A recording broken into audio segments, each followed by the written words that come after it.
Hi, it's Mark here again at jobbersinc.com in Philadelphia, 215-236-8500 or jobbersinc.com.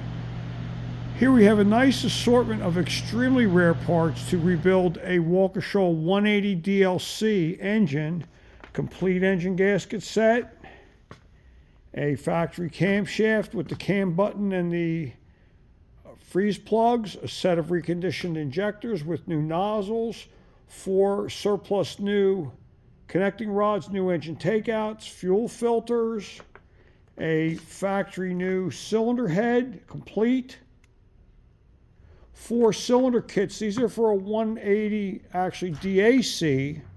They're 5/16 of an inch smaller, but the fitment is exactly the same. A surplus standard crankshaft, and standard rod bearings and main bearings for the engine, complete with the crank gear. You have these parts in stock, 215-236-8500 or jobbersinc.com.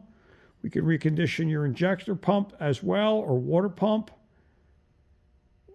Give us a call at 215-236-8500. Visit our website at jobbersinc.com. Over 75 years, Waukesha Engines and Parts. This is going in a little color generator, like a 10 kW antique generator. We love to keep these antique Waukeshas running, and we're at your service. Thank you for watching, and thank you so much for your support.